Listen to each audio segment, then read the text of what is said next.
A, first of all, would you hate me if I did talk to him? B, no. Last time I talked to him was a while ago. Last time I had an actual physical conversation with him was at the funeral. Not going to talk about that because it did not go the way that it could have gone, but it went a lot better than it could have gone. So there it is. It went the way it went. The desert sun sets over Flagstaff, Arizona, washing the mountains in shades of gold and crimson. From a distance, the sprawling Brown family compound looks peaceful, almost idyllic. But as any longtime viewer of Sister Wives knows, appearances are the first illusion to shatter. When TLC first introduced the Browns back in 2010, America was fascinated.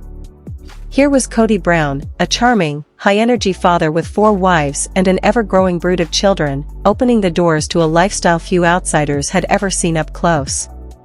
Christine, Mary, Janelle, and eventually Robyn each brought her own personality, hopes, and struggles into the spotlight. Viewers tuned in for curiosity, but they stayed because the Browns felt oddly familiar. Despite the unconventional marriage, there were the same bedtime stories, sibling rivalries, and holiday squabbles any big family might have.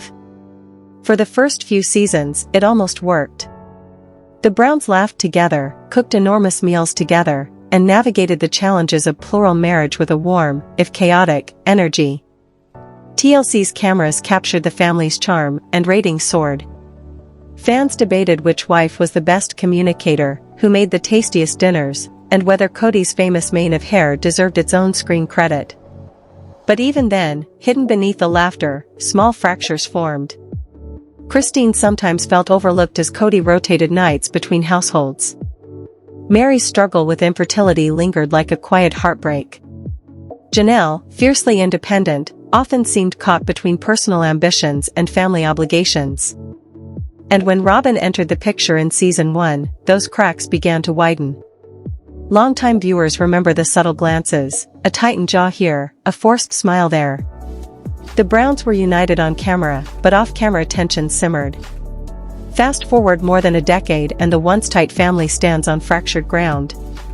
Public breakups, therapy sessions, and on-camera meltdowns have replaced those early scenes of unity.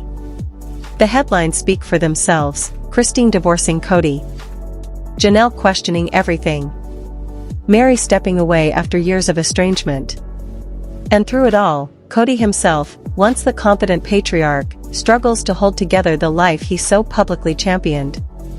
This video dives deep into the dramatic unraveling of the Brown family, the behind-the-scenes chaos, the unfiltered confessions from the kids, and the shocking moments when TLC allegedly had to step in to protect the very family that made the network millions. Buckle up, because this is far more than tabloid fodder. It's a cautionary tale about fame, faith, and the price of living your most private struggles on camera. To understand how we arrived at explosive on-set meltdowns and network interventions, we have to revisit the Browns' early climb to reality TV stardom. When Sister Wives premiered, Kody Brown was passionate, some would say obsessed, with proving that plural marriage could be joyful. He often said the show was a way to share our faith and our family with the world. And for a while, it seemed possible. The family dinners were loud and affectionate. Children played in shared backyards, racing between houses as if the entire cul-de-sac was one giant home. Christine, ever the homemaker, loved creating traditions. Mary, the first wife, balanced warmth with quiet strength, though she privately wrestled with fertility struggles. Janelle brought financial stability and a level-headed approach.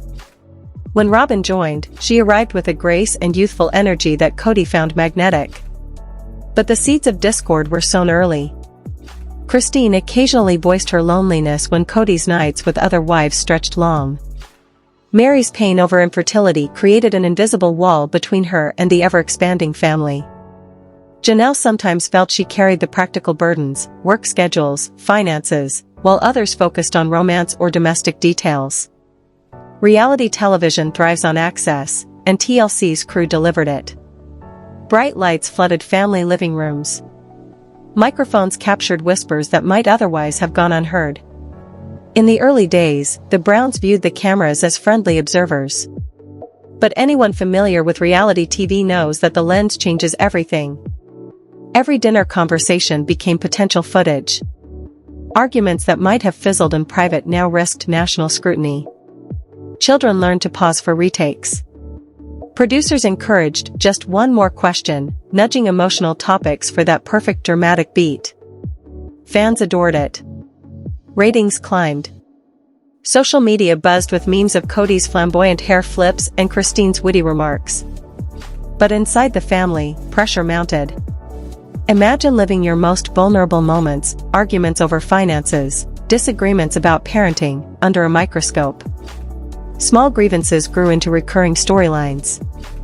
Personal pain became plot. Longtime viewers might remember a subtle but telling moment in Season 3, Christine's quiet confession that she sometimes felt like a basement wife, overlooked and undervalued. It was a fleeting line, but fans caught it. Reddit threads lit up with speculation. "Did anyone else see the sadness in her eyes?" wrote one user. Another commented, "You can tell she's not okay." Mary's emotional distance grew more obvious too. Her struggles with infertility and a desire for independence simmered beneath the surface. When the catfishing scandal later erupted, it shocked casual viewers but felt inevitable to dedicated fans. Robyn's arrival, meanwhile, created its own rifts. Kody's infatuation with her was clear, and some fans felt the balance of affection shifted. "He glows around Robyn in a way we never saw before," one fan tweeted during Season 5. Even if unintentional, those shifts didn't go unnoticed by the other wives, or the audience. When viewers tune into a reality show, they see only a carefully edited 42 minutes. What they don't see is the grind, 12-hour shoot days, endless retakes, and producers gently, and sometimes not so gently, urging everyone to go deeper on camera. For the Brown family, that grind became a silent character in their story, one that magnified every tension already brewing in their plural household. The Browns quickly learned that cameras never really leave. A simple family dinner could stretch into a 4-hour shoot with multiple camera angles, hot lights, and a mic pack taped to everyone's back. Kids were asked to repeat lines because a plane flew overhead. Adults were encouraged to revisit an argument so producers could capture a different angle. Christine later admitted in an interview, "You start to wonder if you're living for the camera or for yourself." That confusion fueled friction. Private disagreements, who was late to carpool duty, which child needed extra tutoring, suddenly became potential storylines. Even when they weren't filming, everyone felt the invisible lens. Fans sensed the difference. One longtime Reddit follower wrote, "By Season 6 you could see they were performing. Smiles looked tighter, jokes more forced. It stopped feeling like a family show and started feeling like a pressure cooker." You never tried to have a really good relationship with these other people. And I'm pissed off. That's not true. And Yes, it's just I did. vomiting out of. Sat here with it just like Christine. Try and do this. Renegotiate a relationship with me, but you wouldn't even have a decent one with them. Christine often wore a bright smile, but behind it she felt increasingly sidelined. Her confessionals grew sharper, sprinkled with wry humor that sometimes masked pain. She wanted Kody's attention, yes, but also simple respect. "I felt like wallpaper," she later said, "like someone you don't even notice until the room is empty." Mary fought a quieter battle. The more the cameras intruded, the more she withdrew. Her infertility struggles, once a private grief, became a national talking point. Producers would nudge, "Maybe talk about how you're feeling about having another child?"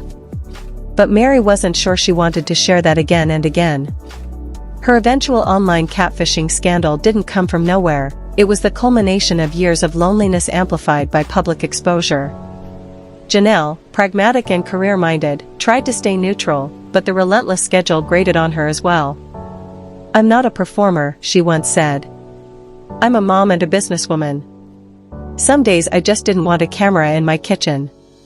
And then there was Robyn, the newest wife, who entered the marriage with optimism and immediately became a lightning rod. Kody's obvious affection for her, on camera and off, ignited jealousy and suspicion. Producers noticed, of course, and leaned in. More Robyn-centric episodes meant more ratings, but it also meant more side-eye from the rest of the family. If the wives were fraying, Kody was combusting. His natural charisma, so magnetic in early seasons, began to look manic under pressure. He paced during shoots, gestured wildly, and interrupted with grand speeches about leadership. Producers loved the energy, it made great TV, but behind the scenes crew members whispered about his temper. One camera operator, speaking off the record to a podcast, described moments when Kody stormed off set after a minor disagreement, slamming doors so hard the sound team scrambled to save their equipment. These meltdowns rarely made it to air, but word traveled fast among production staff. Fans at home picked up on subtler clues, a sudden cut in an argument, an awkward jump in audio. "You can tell something bigger happened," one Twitter user wrote after a particularly choppy episode. "There's no way that fight ended with a shrug." Perhaps the most heartbreaking impact was on the children. Early seasons showed them laughing in giant pillow forts and dancing through snow. But as years passed, older kids like Michael T., Aspen, and Garrison began voicing frustration. They were growing into young adults, trying to build their own identities while strangers debated their family dynamics online. Several of them later revealed that production days could be exhausting. Imagine being a teenager asked to repeat a vulnerable confession because a microphone didn't catch it the first time. One fan favorite quote came from Gwendolyn during a livestream Q&A, "Sometimes we'd have to talk about feelings we hadn't even processed yet, just because it made good TV." Viewers felt protective. Comment sections overflowed with empathy. "The kids never asked for fame," a YouTube commenter wrote. "They deserve privacy and peace." Another added, "I hope TLC is giving them therapy funds as part of the deal." The crew faced their own dilemmas. Ratings demanded drama, but there was an unspoken line between capturing real conflict and pushing a family to emotional collapse. One former producer reportedly told a friend, "It started to feel like we were watching a slow-motion car crash. We wanted the show to succeed, but not at the cost of their well-being." By season 10, that ethical tension became impossible to ignore. Episodes showed Kody yelling during family meetings, veins bulging as wives stared at the floor. Christine's eyes often welled with tears before she excused herself. Viewers wondered, where's the boundary? At what point should a network step in? Whispers began circulating that TLC executives were concerned, not about ratings, which remained solid, but about the Browns' emotional health. Unverified but persistent rumors suggested that crew members quietly flagged incidents, a slammed door that shattered a light fixture, a shouting match that rattled younger children. Whether those specific tales are true or not, what we do know is that TLC eventually adjusted filming protocols. More off days. Stricter time limits for kid interviews. A mental health consultant on call. To the audience, these shifts were invisible. But insiders saw them as a clear signal. The network recognized that the Browns were not just characters. They were a family teetering on the edge. The Brown family's tension didn't magically disappear when cameras stopped rolling. In fact, the months after Garrison's tragic passing exposed just how fragile those bonds had become. Shortly after the funeral, whispers surfaced that Kody Brown was planning what tabloids quickly labeled an apology tour. The idea, visit estranged children, offer heartfelt apologies, and show the world he was ready to heal. Christine Brown wasn't buying it. In interviews she dryly remarked, "I don't even know what that is. An apology tour? That's not real life." On Instagram she added an almost sarcastic eye-roll emoji when fans asked if she thought Kody was sincere. Her skepticism wasn't unfounded. Paydon Brown, Kody and Christine's son, went live on social media and dropped a bombshell. The last time he physically saw his father was at Garrison's funeral in July 2024. "If there aren't cameras, he's not around," Paydon said flatly. That funeral was the first time in ages, and probably the last time for a while. To many fans, that single statement punctured the entire apology tour narrative. How can a father claim he's repairing relationships when he barely shows up for his own children? The funeral itself, while meant to honor Garrison's memory, highlighted the family's fractures. Attendees described an atmosphere that oscillated between solemn grief and reality show awkwardness. TLC cameras were reportedly present, a fact that left some relatives uneasy. A family friend later confided to a blogger, "It felt like two events at once, a memorial for a beloved son and an episode waiting to be edited." Kody's interactions were described as stiff, his hugs brief, his eyes often darting toward production staff. Christine and Janelle, by contrast, stayed close to their children, comforting them, shielding them from flashing lenses. Observers couldn't help but notice the emotional gap between Kody and the rest of the family. One mourner said, "It was like Kody was in a different room even when he stood next to them." When these accounts trickled out, the fan base erupted. Reddit threads lit up with frustration. "This isn't grief, it's PR," wrote one user. Another added, "He only shows up when the cameras are on." Classic Kody. YouTube commentators and TikTok creators dissected every detail. Reaction videos featured side-by-side clips of Kody pledging to make things right contrasted with Peyton's revelation of total silence. The verdict from viewers was nearly unanimous. The so-called apology tour was a storyline, not a sincere effort. Christine's recently released book poured gasoline on the fire. She detailed years of manipulation, describing how Kody punished wives or children who spoke unfavorably about him on camera. "If I shared my feelings in a confessional and Kody didn't like it," she wrote, "there would be consequences, less time with the kids, less money, or a cold shoulder that lasted for days." She recounted producers encouraging frank conversations, only for Kody to lash out when he saw the footage. He wanted to be portrayed as a flawless patriarch, not a flawed man navigating a complicated marriage. The more the wives spoke their truths, the more controlling he became. One striking anecdote involved family therapy sessions recommended by producers. These sessions weren't primarily for spiritual healing or marital growth. They were, as Christine put it, to keep the show filmable. TLC needed a functioning family to keep ratings high, so therapy became a production tool. Ironically, therapy also gave the wives vocabulary and confidence to articulate their needs Kody either wouldn't or couldn't meet. Christine eventually realized she wanted partnership, affection, and mutual respect, all things Kody admitted he couldn't provide. Kody, for his part, seemed increasingly consumed with optics. Multiple sources say he bristled at any storyline that might make him or Robyn appear unsympathetic. He reportedly pushed TLC for editorial control, threatening to withhold participation if episodes portrayed him in a negative light. Former crew members have hinted that negotiations over footage could drag for weeks.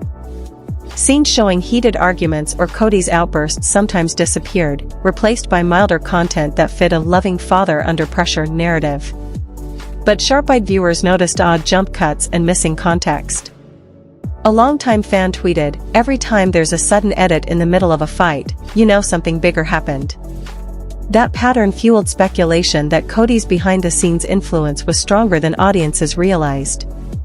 As the years rolled on, more of the Brown children began sharing their perspectives online. Gwendolyn started a YouTube channel offering candid episode reactions. Logan posted occasional but pointed comments about boundaries and privacy. Perhaps most telling was Peyton's remark that his father had essentially vanished from their daily lives. "Unless we're filming, he's not around," he said, echoing what many siblings had privately hinted. These testimonies painted a picture of a dad who treated filming as the primary mode of parenting, an accusation fans found heartbreaking. "Imagine only seeing your father when it benefits a TV schedule," one commenter wrote. "That's trauma, not parenting." Behind the scenes, TLC executives were reportedly concerned. Ratings were still strong, but the mental and emotional toll on the Browns couldn't be ignored. Quiet policy changes followed. Mandatory mental health check-ins, shorter filming days for minors, and a requirement that at least one parent approve any storyline involving a child over 13. These moves were subtle, never publicized, but insiders saw them as a clear sign that the network recognized the show was skirting dangerous territory. By the time Christine officially left the marriage, the Browns were less a cohesive family and more a set of loosely connected households sharing a TV contract. Christine herself has said that outside of filming, the family rarely gathered. Dinners, holidays, and milestone celebrations became solo endeavors. The only times we were all in the same room, she admitted, were when producers scheduled it. Janelle corroborated this in an interview, explaining that Kody often arrived late, spent little time with the children, and left quickly for Robyn's house. "We'd have maybe 20 minutes of real interaction," she said. Then he was gone. As these revelations spread, even devoted fans began questioning their own viewership.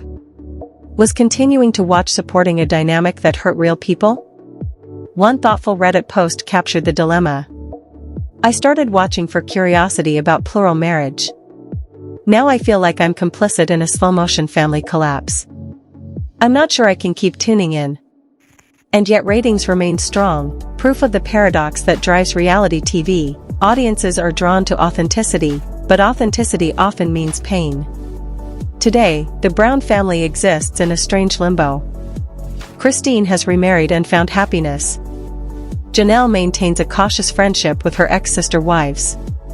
Mary focuses on her own ventures, distant but polite. Robyn stays largely silent publicly, often portrayed as Kody's lone ally. And Kody? He remains defiant. In sporadic interviews he insists he's misunderstood, that editing distorts reality. But the consistent accounts from his children, and the timeline of his absence, tell another story. The so-called apology tour was never about healing, it was about optics.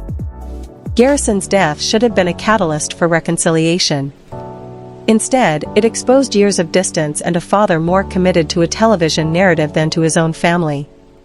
For longtime fans, that's the ultimate heartbreak. The Browns invited cameras into their lives to share a story of faith and unity. Over time, those same cameras revealed something else entirely, a family held together not by love or faith, but by contracts and deadlines. The Brown family's perfect plural marriage is crumbling, and this time the cameras caught every fracture. What started as a TLC love experiment has exploded into late-night screaming matches, on-set walk-offs, and a shocking revelation: the network itself had to step in to protect wives and kids from Kody Brown's backstage meltdowns.